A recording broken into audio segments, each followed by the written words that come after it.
Well, good morning. Good morning. We are here in my little studio here and another little solo sode. So, Ryan is away with his son in Calgary who is competing. And it really brought up an interesting idea for me as I was thinking about it, because I was thinking about doing the episode this morning. I'm going to go over some things with you as one of the things that I share with my daughters every morning.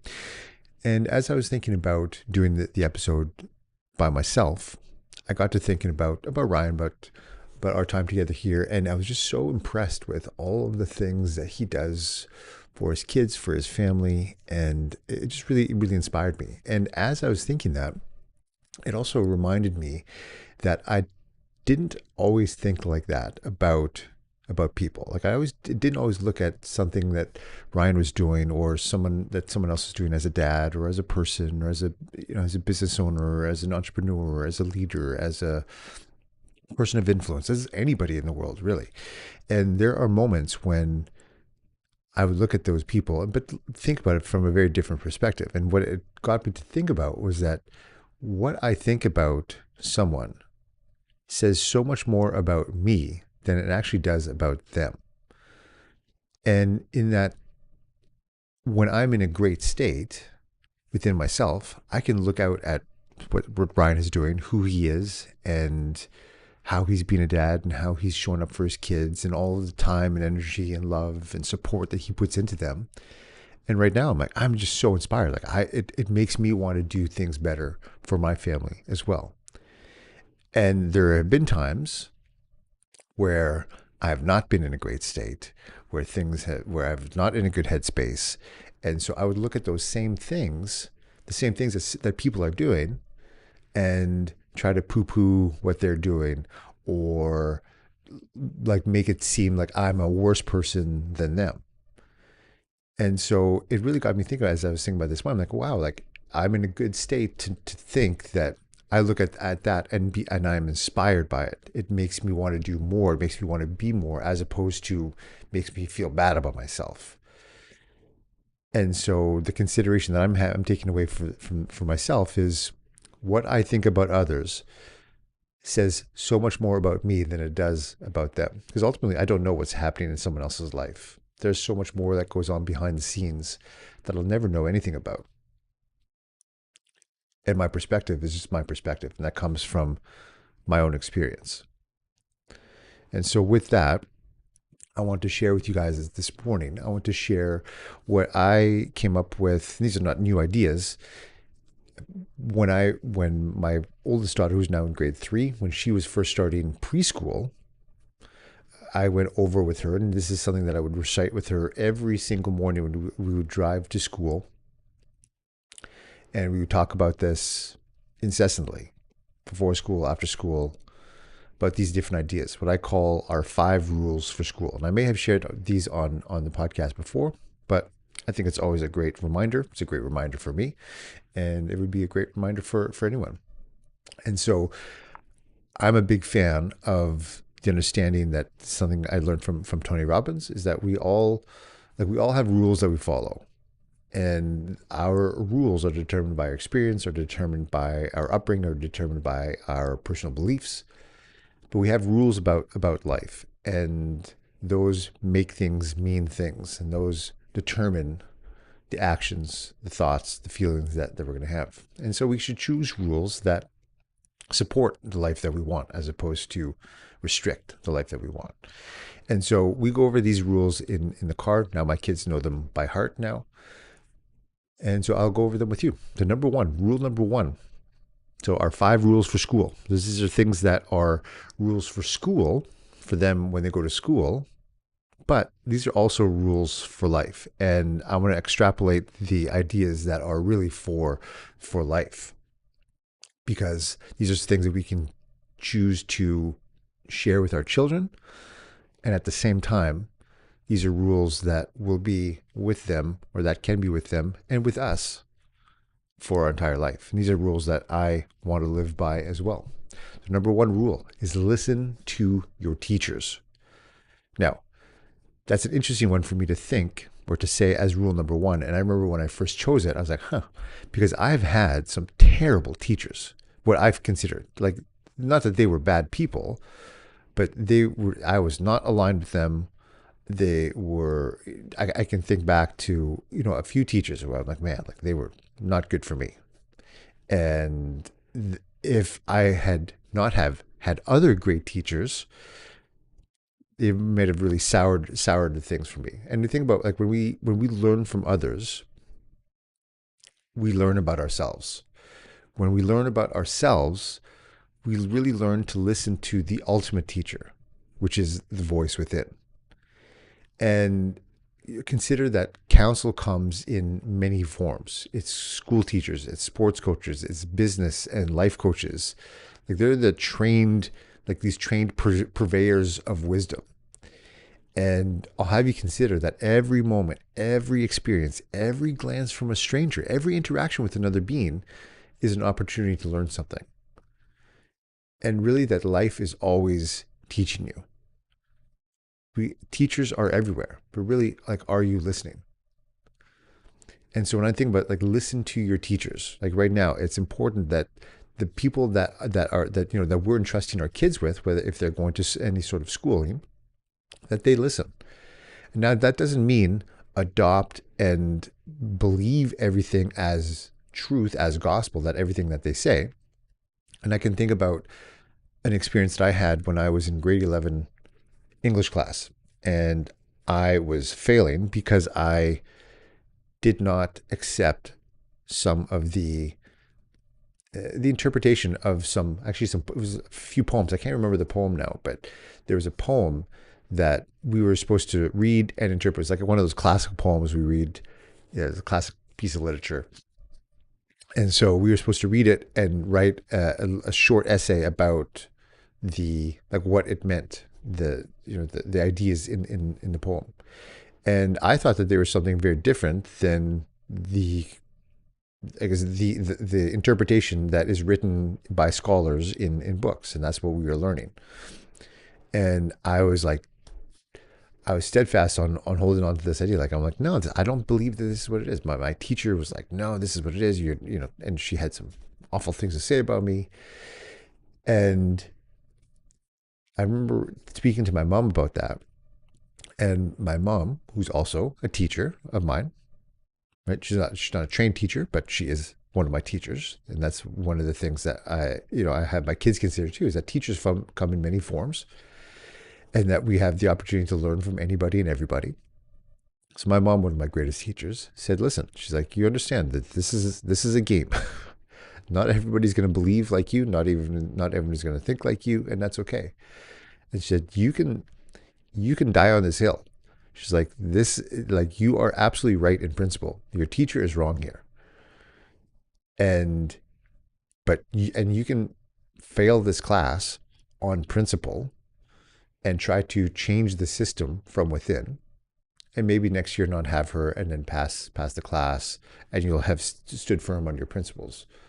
Or understand that some stuff in life is just a game, and you just got to play the game to get to the next level, and do whatever is necessary just to get through, because something bigger is waiting for you on the other side. And so what's more valuable? Like, you just doing whatever it takes in this short amount of time with a little bit of energy to get through this class?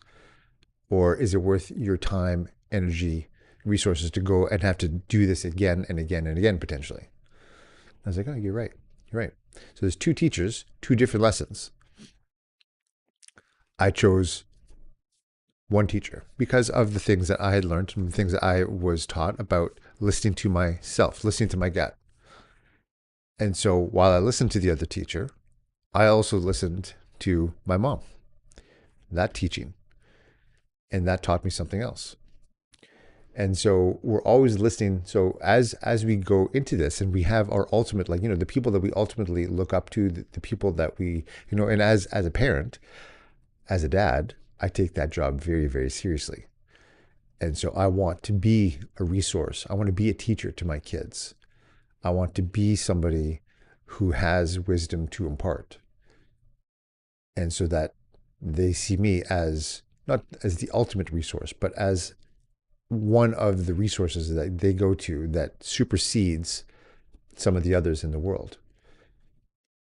Ultimately, we just want to learn, and we all have teachers. And in school, in public school, there are teachers that we're going to have that we don't choose. But as we go through life, now we get to choose the type of people that we learn from. I get to choose in who I invest in to coach and to teach me to where I learn.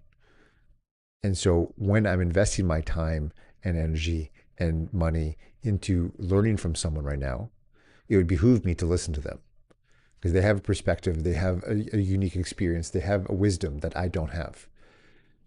And so that is why it's so important to, number one, listen to your teachers. Number two, be kind to your friends. And I would just say, just be kind. Be kind. I mean, you have no idea what people are going through. I mean, you have no idea what they're feeling. So be kind.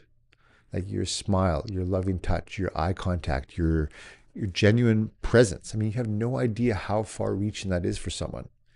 Aesop said that no act of kindness, no matter how small, is ever wasted. So, I mean, everyone, including yourself, including myself, we're all having our own internal struggles. And we fight with reality. We tell ourselves that, we tell ourselves stories. We sink into guilt. We sink into shame. I mean, we have hurt other people and we have been hurt. And I'll have you consider that the person that's most needing your kindness is yourself. So start with that. Start being kind with yourself. And may your kindness then expand to everyone. There's an idea about what's called the butterfly effect. The butterfly effect of kindness can transform eternity. And being kind doesn't mean being a pushover. Being kind just doesn't mean just being nice. Being kind is just being kind. It's standing up for ourselves, standing up for our friends, standing up for others, and doing the kind thing. And that's something that I teach my daughters over and over and over, is always choose kindness. Like you can never go wrong by being kind. All right. Number 3. So you got number 1, listen to your teachers. Number 2, always be kind. Be kind to your friends. Number 3, learn lots of things. I mean, that's the whole point. It's really one of the points of school is to learn. And in the process of learning and looking to learn, we become curious. And curiosity can learn to being fascinated. And fascination can lead to something that you become passionate about. I mean, your mind is made for learning. It's been said that when you're ripe, you rot. So by continuously learning, you're priming your nervous system for constant and never-ending growth. Because you either win or you learn. I heard that and learned that from Conor McGregor, one of my favorite UFC fighters. You either learn or you win. You win or you learn.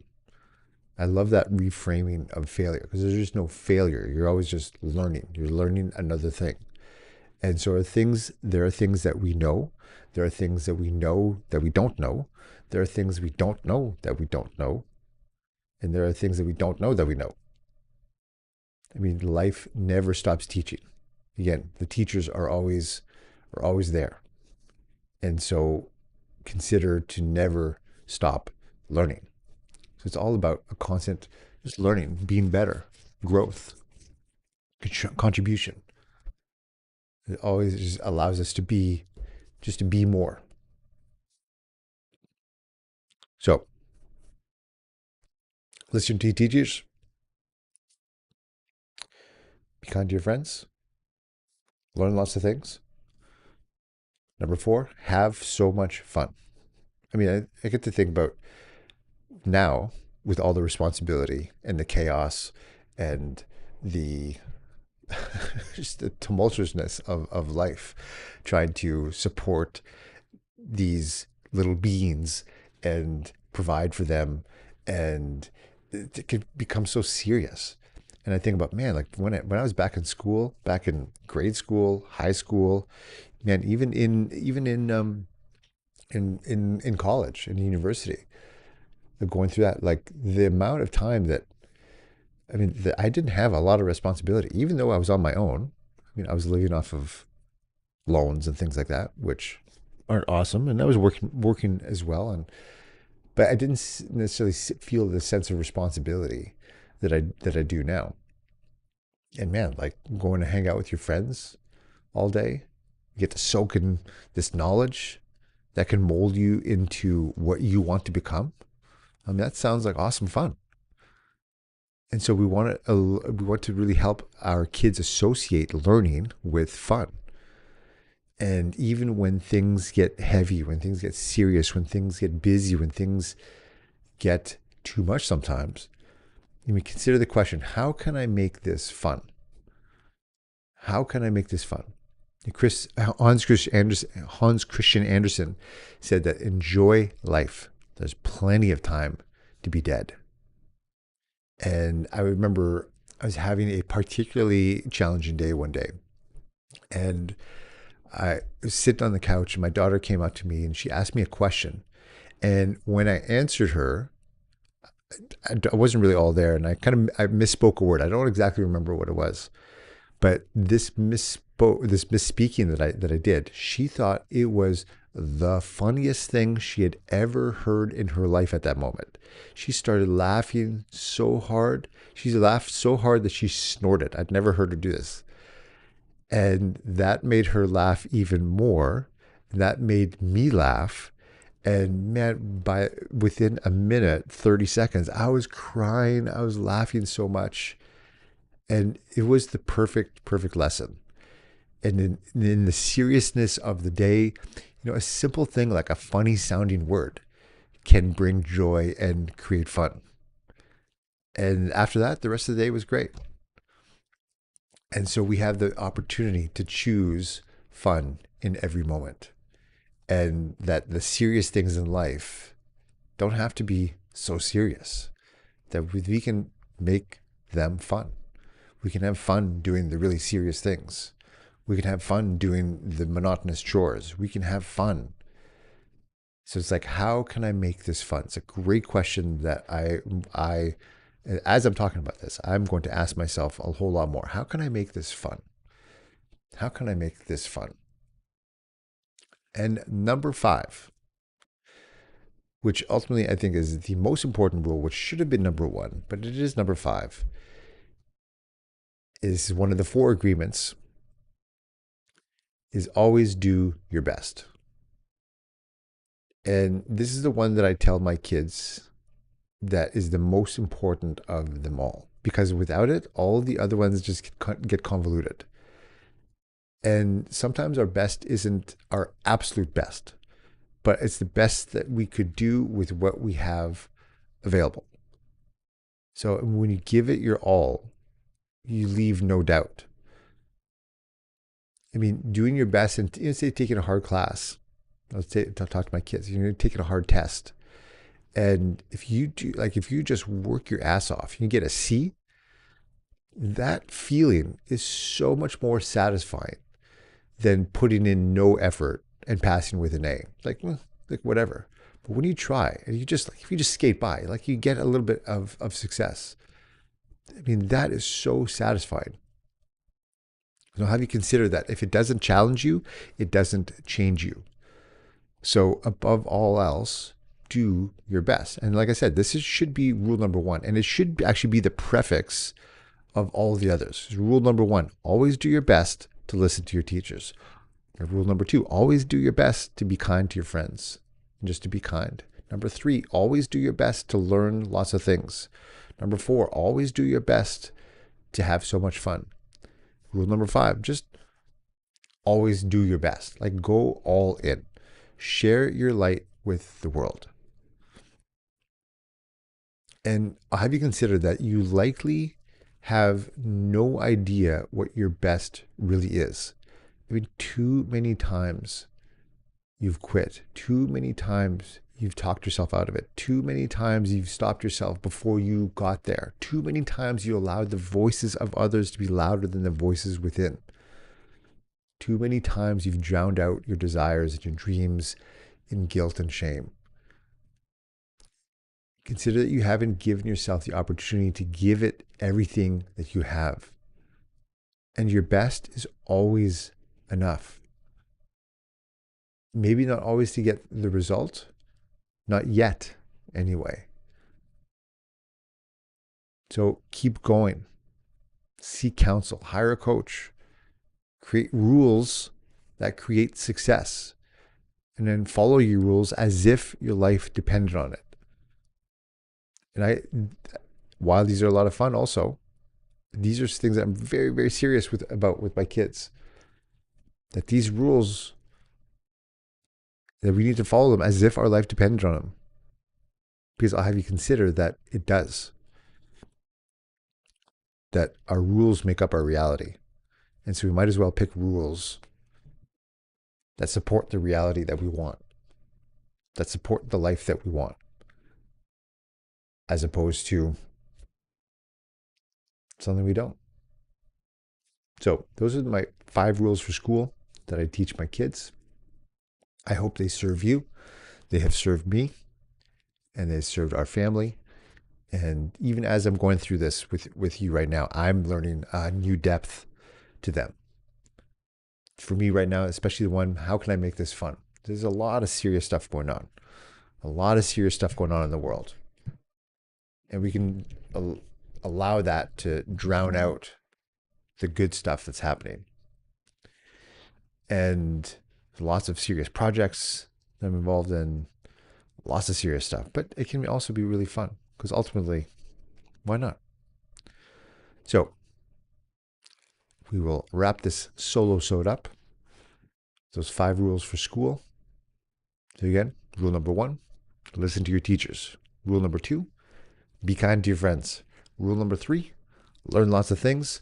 Rule number 4, have so much fun. And rule number 5, as always, the prefix to all of the other ones, just always do your best.